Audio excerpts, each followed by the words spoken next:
વિદ્યાર્થી મિત્રો, ચેપ્ટર 3 માં લાસ્ટમાં આપણે કાર્બન અવરોધ માટેનો વર્ણન સંકેત ભણ્યા હતા અને એક 16મી થિયરી આપણે ભણ્યા હતા. હવે આજે પ્રશ્ન નંબર 17 આપણે પહોંચ્યા છીએ. પ્રશ્ન નંબર 17 આ રીતે છે: ગુણાત્મક રીતે દ્રવ્યની અવરોધકતા તાપમાન સાથે કેવી રીતે આધાર રાખે છે?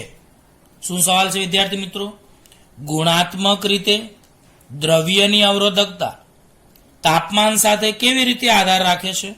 તો યાદ રાખો, આપણે દ્રવ્યની વાહકતા માટેનું સૂત્ર આપણે આમ તો મેં તમને રો બરાબર m/n² ટાઉ ભણાવ્યું હતું. બોલો, રો એટલે કોણ? અવરોધકતા. અને તમને ખબર છે વાહકતા અને અવરોધકતા વ્યસ્ત પ્રમાણમાં છે. સિગ્મા એટલે વાહકતા. જો વિદ્યાર્થી મિત્રો, મેં પહેલા જ કહ્યું છે કે ચેપ્ટર 3 આપણે બહુ શાંતિથી ભણીએ છીએ અને એના દરરોજ લેક્ચરનું મોઢે કરીને હોમવર્ક એકવાર લખતા જજો તો આ પાઠ ભણવાની બહુ જ મજા આવશે. બાકી નહીં આવડે. તો યાદ રાખો, આપણે અવરોધકતાનું સૂત્ર યાદ રાખજો, રો બરાબર m/n² ટાઉ. હવે સિગ્મા એટલે વાહકતા અને અવરોધકતા એ વ્યસ્ત પ્રમાણમાં હોય છે. તો દ્રવ્યની વાહકતા માટેનું સૂત્ર કેવું હોય? તો આનાથી ઊંધું આવશે, એટલે n² ટાઉ અપોન m તમે લખી શકો છો. ફરીવાર, દ્રવ્યની વાહકતા માટેનું સૂત્ર સિગ્મા બરાબર n² ટાઉ અપોન m એ આપણે આગળની થિયરીમાં તારવી ચૂક્યા છીએ. હવે વાહકતા અને અવરોધકતા એકબીજાના વ્યસ્ત પ્રમાણમાં હોય તો તમે સિગ્મા બરાબર 1/ρ લખો. તો બોલો, રો બરાબર કેટલું લખ્યું? તો બોલો, રો બરાબર m/n² ટાઉ. કારણ કે અવરોધકતા એ વાહકતાના વ્યસ્ત પ્રમાણમાં થાય છે. હવે યાદ રાખજો કે આ સૂત્રમાં m એટલે દળ, E એટલે વિદ્યુતભાર. તો બોલો, અહીં જો m અને E અચળ હોય તો, બોલો, જો m અને E કેવા હોય? અચળ હોય. તો તમે શું લખી શકો? તો બોલો, આમાં તમે લખી શકો રો ચલે છે 1/n અને બીજું સૂત્ર રો ચલે છે 1/ટાઉ. આનો મતલબ અવરોધકતા એ સંખ્યા ઘનતાના વ્યસ્ત પ્રમાણમાં છે. તમે જાણો છો. બોલો, સંખ્યા ઘનતા એટલે એકમ કદ દીઠ ઇલેક્ટ્રોનની સંખ્યા. અને બોલો, ટાવ એટલે રિલેક્સેશન સમય, જેને આપણે કહેતા હતા આયનો સાથેની ઇલેક્ટ્રોનની બે ક્રમિક અથડામણો વચ્ચેનો સમય આપણે કહેતા હતા. આ ખ્યાલ આવી ગયો વિદ્યાર્થી મિત્રો? તો બોલો, અવરોધકતાનું સૂત્ર રો બરાબર m/n² ટાઉ.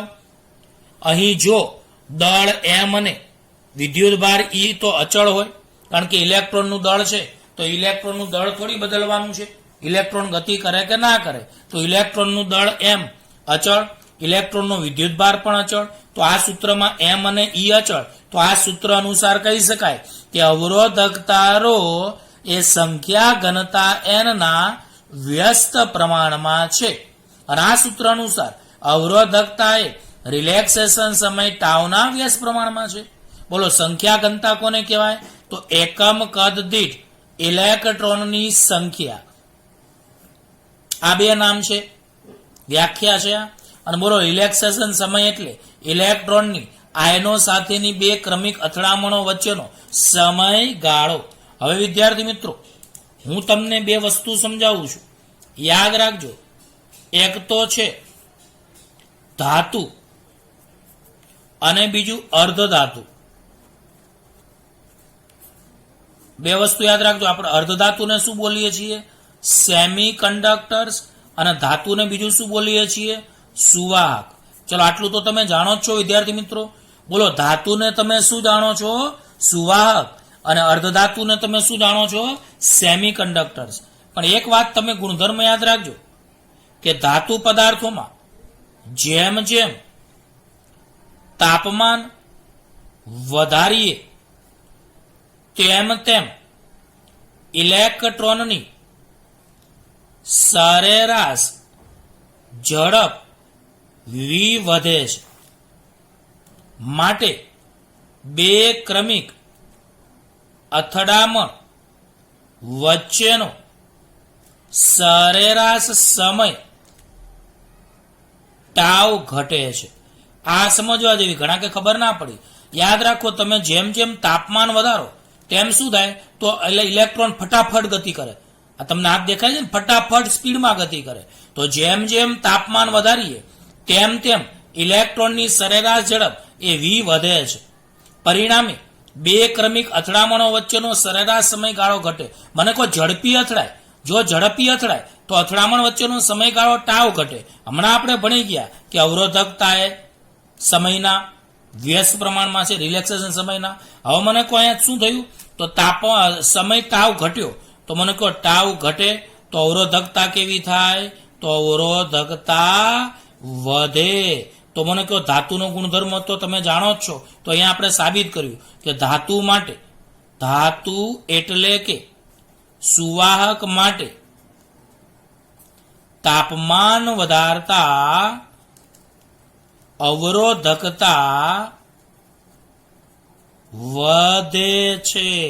એટલે આપણે કાલે એક આલેખ દોર્યો હતો, એમાં અવરોધકતા વિરુદ્ધ તાપમાનનો સંબંધ આ રીતે હતો અને કહ્યું હતું રો ચલે છે ટી. તો આ ગુણધર્મ આપણે સાબિત કર્યો. યાદ રાખજો, બહુ અગત્યની આ વાત હતી. હવે આપણે અર્ધ ધાતુની વાત કરીએ. તો બોલો, અર્ધ ધાતુમાં શું થાય? તો અર્ધ ધાતુમાં યાદ રાખજો, અર્ધ ધાતુમાં જેમ જેમ તાપમાન વધારો તો તાપમાન વધારતા શું નથી થતું? તો તાપમાન વધારતા અહીંયા સંખ્યા ઘનતા n વધે છે. પણ કેમાં? સેમી કંડક્ટર્સ એટલે કે અર્ધ ધાતુમાં. તો બોલો, અર્ધ ધાતુમાં તાપમાન વધારતા સંખ્યા ઘનતા n કેવી થાય છે? વધે છે. અને અવરોધકતા તાપમાન અવરોધકતા સંખ્યા ઘનતા n ના કેવા પ્રમાણમાં? વ્યસ્ત પ્રમાણમાં. તો બોલો, n વધે તો અવરોધકતા ઘટે. આમ સેમી કંડક્ટરમાં એટલે કે અર્ધ ધાતુમાં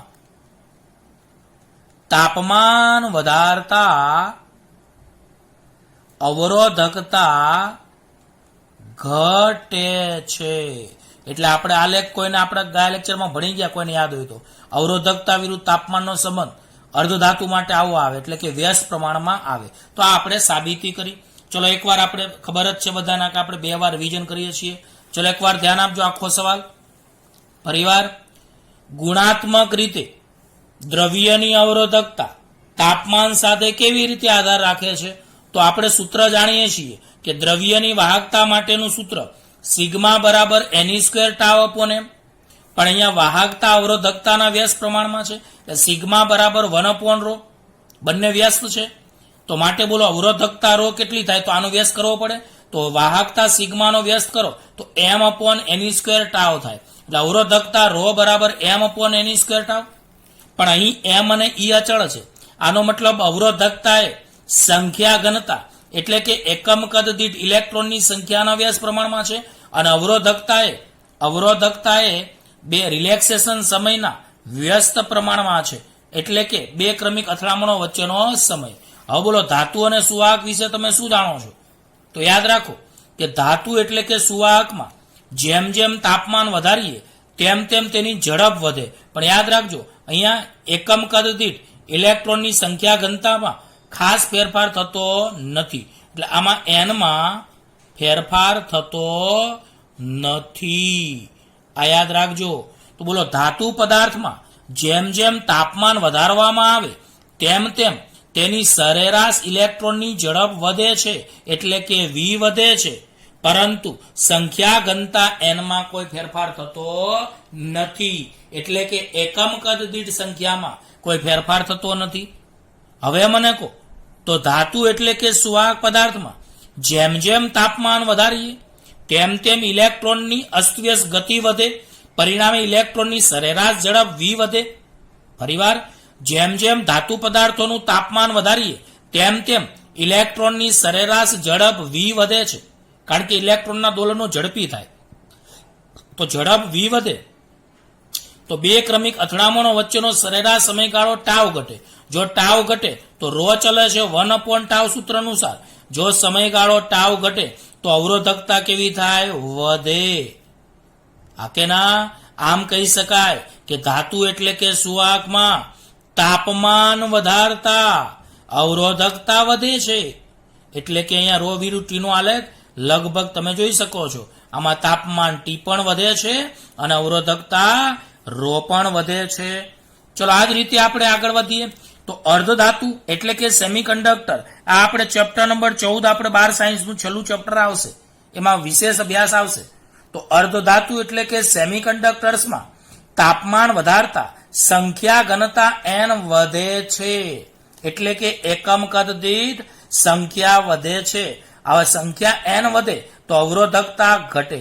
આમ સેમિકન્ડક્ટર્સ એટલે કે અર્ધધાતુમાં તાપમાન વધારતા સેમિકન્ડક્ટર્સ એટલે કે અર્ધધાતુમાં તાપમાન વધારતા અવરોધકતા ઘટે છે. તો અર્ધધાતુ માટે અવરોધકતા અને તાપમાનનો સંબંધ વ્યસ્ત આવે, એટલે કે તાપમાન વધે તો અવરોધકતા ઘટે. તો વિદ્યાર્થી મિત્રો, અમે 2 વાર રિવિઝન કરાયું, તમે પણ વિડીયો 2 વાર જોજો એટલે તમને પાક્કો આવડી જાય. હવે વિદ્યાર્થી મિત્રો, આ 18મો સવાલ ખૂબ જ અગત્યનો છે, બરાબર ધ્યાન આપજો. પ્રશ્ન નંબર 18, વિદ્યુત ઉર્જા અને પાવરની ચર્ચા કરી જૂલનો નિયમ મેળવો. બોલો, વિદ્યુત ઉર્જા અને પાવરની ચર્ચા કરી જૂલનો નિયમ મેળવો.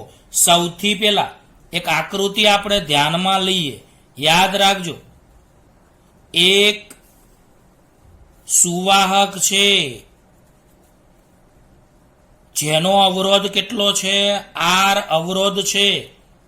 હવે આ ધારો કે A અંત્ય બિંદુ, આ B અંત્ય બિંદુ, અને આમાં A થી B તરફ I જેટલો પ્રવાહ વહે છે. બોલો, A બિંદુ પાસે વિદ્યુત સ્થિતિમાન VA છે, B બિંદુ પાસે વિદ્યુત સ્થિતિમાન VB છે, અહીં VA ગ્રેટર ધેન VB છે. હવે તમે શું જાણો છો વિદ્યાર્થી મિત્રો?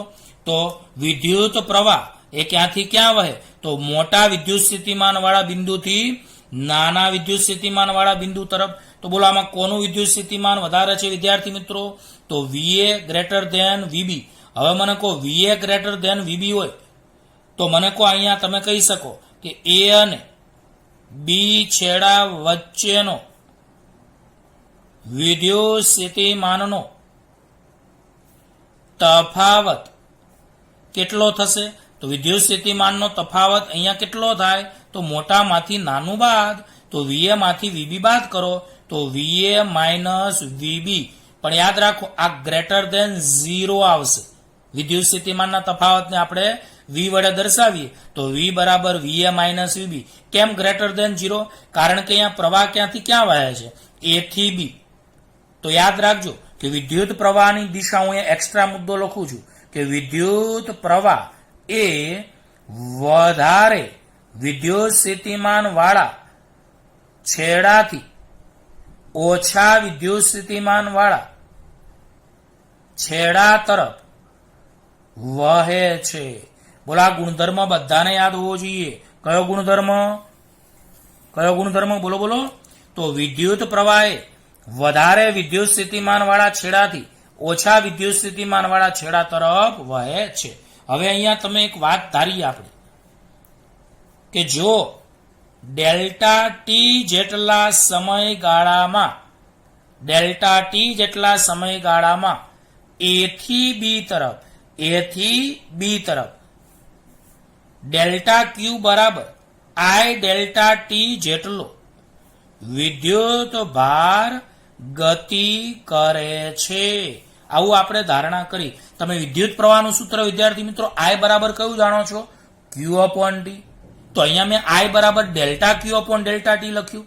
તો ડેલ્ટા ક્યુ ને કરતા બનાવો તો આઈ ડેલ્ટા ટી. તો આપણે શું ધારણા કરી કે જો ડેલ્ટા ટી જેટલા સમયગાળામાં એ થી બી તરફ જતો વિદ્યુત ભાર ડેલ્ટા ક્યુ બરાબર આઈ ડેલ્ટા ટી હોય તો તમે વિદ્યુત સ્થિતિમાનની વ્યાખ્યા અનુસાર વિદ્યુત સ્થિતિ ઉર્જાની વ્યાખ્યા અનુસાર એ બિંદુ પાસે વિદ્યુત ભારની સ્થિતિ ઉર્જા, કોઈને ચેપ્ટર 2 યાદ હોય તો એમાં તમને લોકોને હું લખું છું. જો કોઈને ચેપ્ટર 2 યાદ હોય તો V બરાબર W અપોન ક્યુ સૂત્ર આવ્યું હતું. તો W બરાબર તમે QV લખતા હતા અને મેં તમને કીધું હતું કે આ કાર્ય સ્થિતિ ઉર્જા સ્વરૂપે સંગ્રહ પામે એટલે તમે U બરાબર Q ઇન્ટુ V સૂત્ર જાણો છો. તો મહેરબાની કરીને ચેપ્ટર 2 બધાએ ક્લિયર કરવું. આ ગુરુવારે ચેપ્ટર 2 ની એક્ઝામ આવશે. ફરીવાર બોલું છું, વિદ્યુત સ્થિતિમાન V બરાબર W અપોન Q, તો W બરાબર Q ઇન્ટુ V, તો U બરાબર Q ઇન્ટુ V સૂત્ર અનુસાર એ બિંદુ પાસેની સ્થિતિ ઉર્જા U1 બરાબર ડેલ્ટા Q વિદ્યુત ભાર અને એ બિંદુનું વિદ્યુત સ્થિતિમાન V, તો Q ની જગ્યાએ ડેલ્ટા Q અને અહીંયા V. આ કોના પાસેનું વિદ્યુત સ્થિતિમાન આવ્યું? એ બિંદુ પાસેનું. બોલો આ જ રીતે અને બી બિંદુ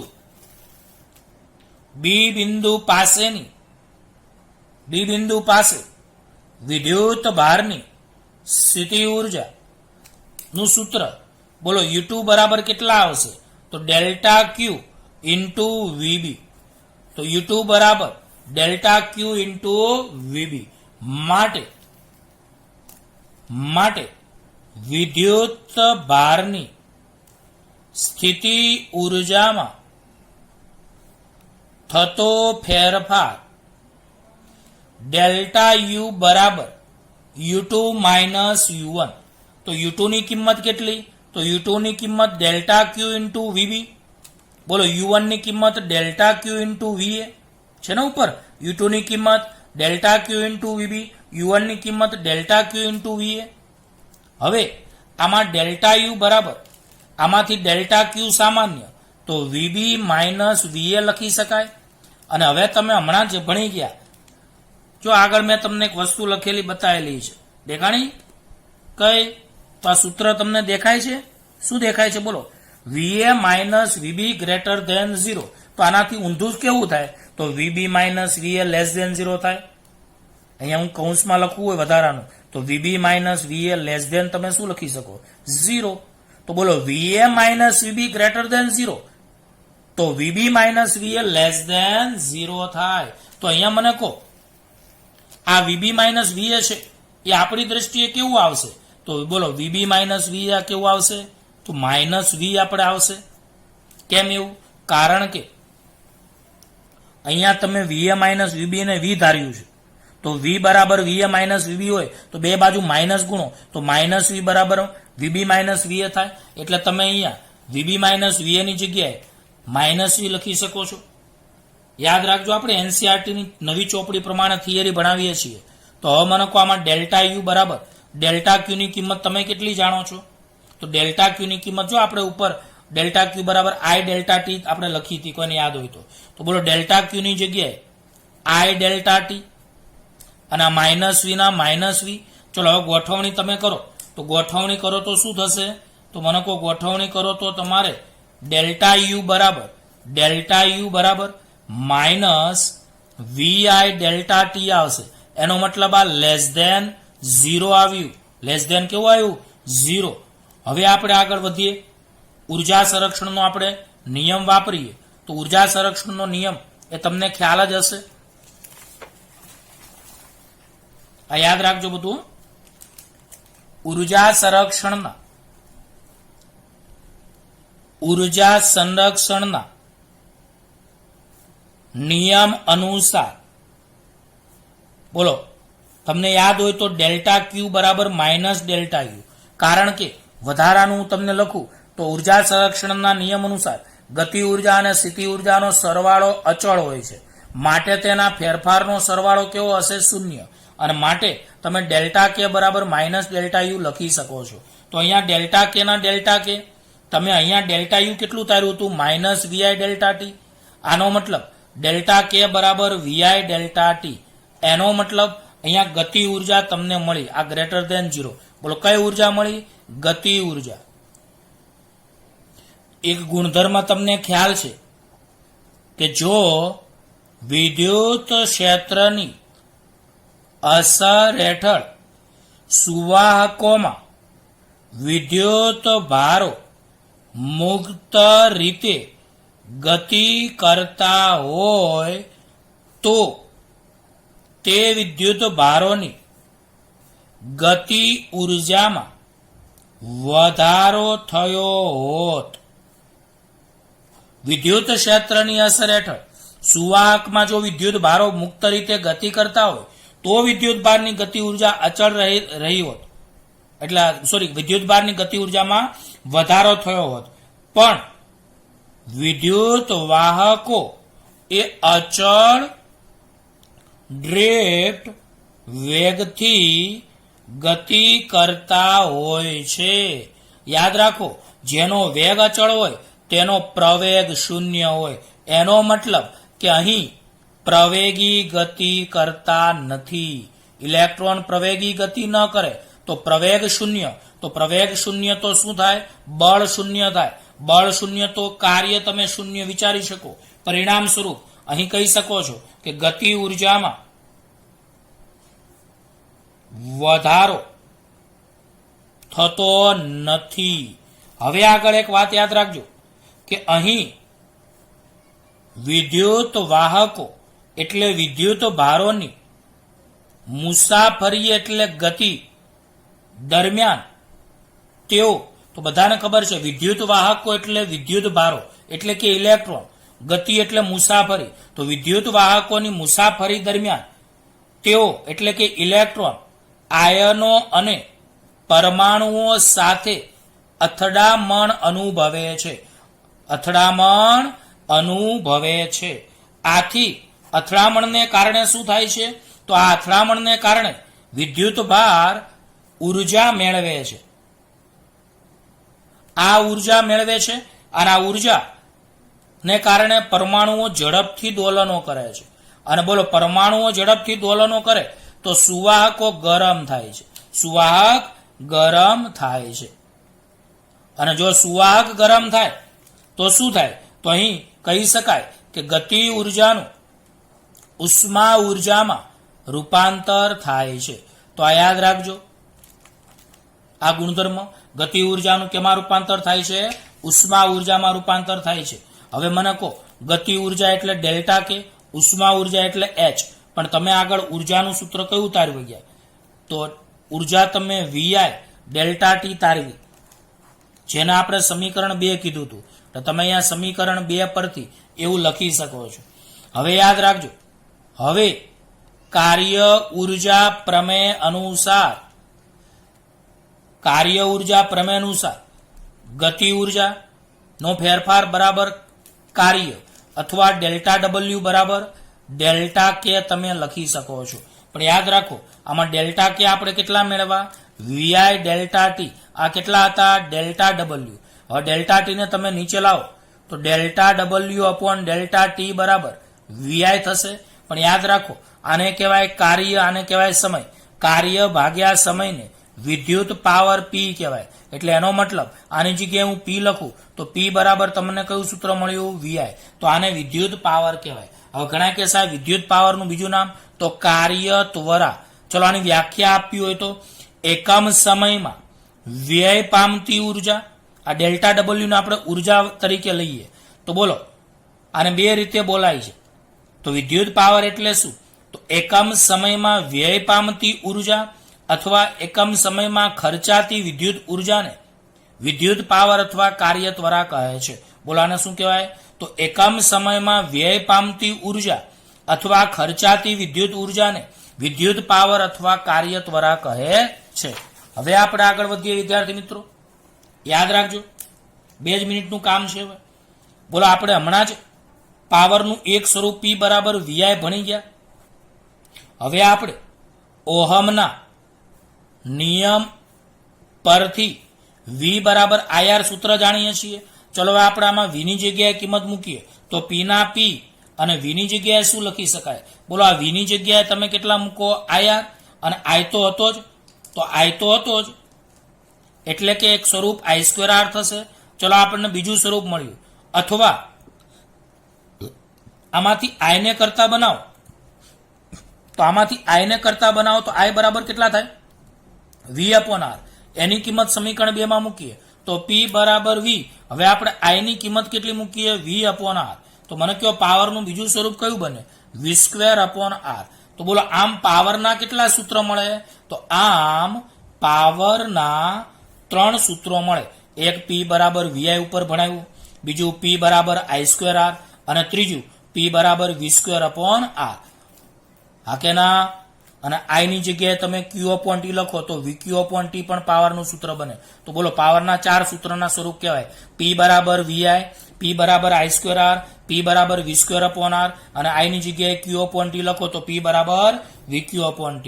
બોલો, પાવરનો એકમ તો બધાને આવડે છે કે વિદ્યુત પાવરનો એકમ કયો હોય? તો એકમ આવે વોટ અથવા જૂલ પ્રતિ સેકન્ડ. કારણ કે પાવર એટલે ΔW/ΔT. આને તમે ઉર્જા કહી શકો છો. હા કે ના? હવે એક વાત તમને સમજાવી દો. દાખલા તરીકે આ બેટરી છે, તમે એની સાથે એક બલ્બ જોડ્યો. બોલો, શું જોડ્યું? બલ્બ. તો હવે મને કહો, આમાંથી વિદ્યુત પ્રવાહ પસાર થશે બલ્બમાંથી? હા કે ના? તો એક યાદ રાખો, બલ્બમાં શું થશે? તો તમે બલ્બમાં 2 શબ્દ બોલી શકો. શું બોલી શકો? કે વિદ્યુત ઉર્જા ખર્ચાય છે, જે ઉષ્મા ઉર્જા સ્વરૂપે વ્યય પામે છે, અને આ ઉષ્મા ઉર્જા એ પ્રકાશ ઉર્જામાં રૂપાંતર થાય છે. યાદ રાખજો કે બલ્બમાં અહીંયાથી વિદ્યુત ઉર્જા ખર્ચાય, જેટલી વિદ્યુત ઉર્જા ખર્ચાય તેટલી ઉષ્મા ઉર્જા સ્વરૂપે વ્યય પામે. જેટલી ઉષ્મા ઉર્જા સ્વરૂપે વ્યય પામે તો ઉષ્મા ઉર્જા સ્વરૂપે તો વ્યય પામે જ, અને વત્તા આ ઉષ્મા ઉર્જાનું કેમાં રૂપાંતર થાય? પ્રકાશ ઉર્જામાં રૂપાંતર થાય છે. અને એક આવે છે ઓહમિક વ્યય. બોલો, શું આવે છે? ઓહમિક વ્યય અથવા ઉર્જા વ્યય કોને કહેવાય? તો બોલો, વાહકમાં વિદ્યુત ભારોએ પ્રાપ્ત કરેલી વિદ્યુત ઉર્જા એ ઉષ્મા ઉર્જા સ્વરૂપે વેડફાય છે. બોલો, ઓહમિક વ્યય કોને કહેવાય? તો યાદ રાખજો, વાહકમાં વિદ્યુત ભારોએ પ્રાપ્ત કરેલી વિદ્યુત ઉર્જા ઉષ્મા ઉર્જા સ્વરૂપે વેડફાય છે. વાહકમાં વિદ્યુત ભારોએ પ્રાપ્ત કરેલી વિદ્યુત ઉર્જા ઉષ્મા ઉર્જા સ્વરૂપે વેડફાય છે, જેને ઓહમિક વ્યય અથવા ઓહમિક લોસ અથવા ઉર્જા વ્યય કહે છે. હવે એક લાસ્ટમાં જૂલનો નિયમ ભણીએ. જૂલનો નિયમ આ પ્રમાણે છે. P બરાબર I²R સૂત્ર જાણો છો. આમાં R ને આપણે અચળ લઈ લઈએ તો P ચલે છે I². બોલો, જ્યાં R બરાબર અચળ.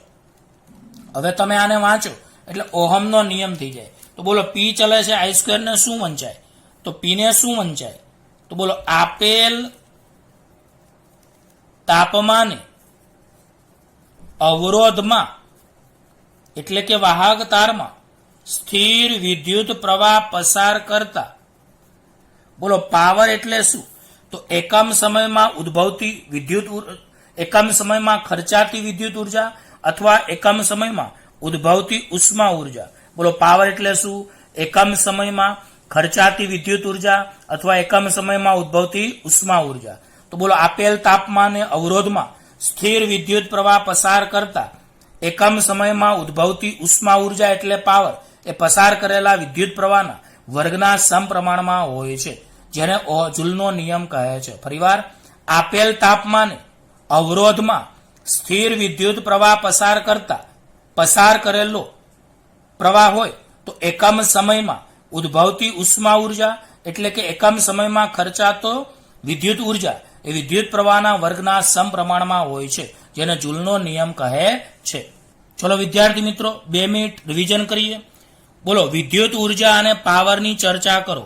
તો આકૃતિમાં દર્શાવ્યા પ્રમાણે આર અવરોધ ધરાવતો એક સુવાહક ધ્યાનમાં લો, જેના એક અંત્યબિંદુ એ છે, બીજું અંત્યબિંદુ બી છે.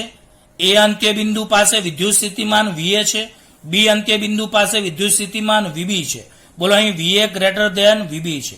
વિદ્યુત પ્રવાહ એ વધારે વિદ્યુત સ્થિતિમાન વાળા છેડાથી ઓછા વિદ્યુત સ્થિતિમાન વાળા છેડા તરફ વહે છે. બોલો, હવે અહીં એ અને બી છેડા વચ્ચેનો વિદ્યુત સ્થિતિમાનનો તફાવત વી બરાબર વીએ માઇનસ વીબી ગ્રેટર ધેન 0, કારણ કે અહીં વીએ ગ્રેટર ધેન વીબી છે, તો VA minus VB greater than 0, માટે માઇનસ વી બરાબર VB minus V less than 0. જો ડેલ્ટા ટી જેટલા સમયગાળામાં એ થી બી તરફ ડેલ્ટા ક્યુ બરાબર આઈ ડેલ્ટા ટી જેટલો વિદ્યુતભાર ગતિ કરે છે, તો વ્યાખ્યા અનુસાર એ બિંદુ પાસે વિદ્યુતભારની સ્થિતિ ઉર્જા U1 બરાબર ડેલ્ટા ક્યુ વીએ, બી બિંદુ પાસે વિદ્યુત સ્થિતિ ઉર્જા U2 બરાબર ડેલ્ટા ક્યુ વીબી, અહીંયા U બરાબર QV સૂત્ર કીધું. હવે બોલો, વિદ્યુતભારની સ્થિતિ ઉર્જામાં થતો ફેરફાર બરાબર ડેલ્ટા U બરાબર U2 માઇનસ U1, તો ડેલ્ટા U બરાબર U2 એટલે delta Q minus VB minus delta Q into VA. Delta Q સામાન્ય વીબી માઇનસ વીએ, અહીંયા ડેલ્ટા ક્યુ આની જગ્યાએ માઇનસ વી, ડેલ્ટા ક્યુ ની જગ્યાએ ડેલ્ટા ટી, આમ ડેલ્ટા યુ બરાબર માઇનસ વીઆઈ ડેલ્ટા ટી આપણે આવ્યું.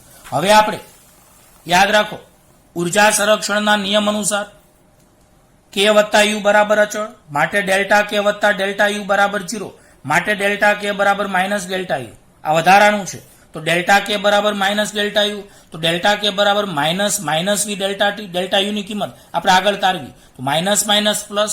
હવે વિદ્યુત ક્ષેત્રની અસર હેઠળ સુવાહકોમાં વિદ્યુતભાર એ મુક્ત રીતે જો ગતિ કરતા હોય તો તે વિદ્યુતભારની ગતિ ઉર્જામાં વધારો થયો હોત, પરંતુ અહીં તો વિદ્યુત વાહકો અચળ વેગથી ગતિ કરે છે. વેગ અચળ તો પ્રવેગ શૂન્ય, એટલે કે પ્રવેગી ગતિ કરતા નથી, તો કાર્ય શૂન્ય, બળ શૂન્ય, ગતિ ઉર્જામાં વધારો થતો નથી. બોલો, અહીં આ ગતિ ઉર્જા મેં તમને સમજાવ્યું તો આ બધું, કે અહીં ગતિ ઉર્જા ને કારણે વિદ્યુતભાર ઉર્જા મેળવે છે, પરિણામે પરમાણુઓમાં ઝડપથી દોલનો થાય છે, અને આ ગતિ ઉર્જાનું ઉષ્મા ઉર્જામાં રૂપાંતર થાય છે. માટે ડેલ્ટા કે બરાબર એચ, તો ગતિ ઉર્જા ડેલ્ટા કે બરાબર ઉષ્મા ઉર્જા વીઆઈ ડેલ્ટા ટી. કાર્ય ઉર્જા પ્રમેય અનુસાર ડેલ્ટા કે બરાબર ડેલ્ટા ડબલ્યુ, માટે ડેલ્ટા ડબલ્યુ બરાબર ડેલ્ટા કે, તો ડેલ્ટા ડબલ્યુ બરાબર વીઆઈ ડેલ્ટા ટી, તો delta W upon delta T બરાબર વીઆઈ, તો પાવર પી બરાબર વીઆઈ તમને મળે. અને આ બધા મેં તમને ગુણધર્મો, આ પાવરના સૂત્રો વિદ્યાર્થી મિત્રો શીખવાડી દીધા. હવે આપણે લાસ્ટમાં આ જૂલનો નિયમ યાદ રાખજો. આપેલ તાપમાને અવરોધ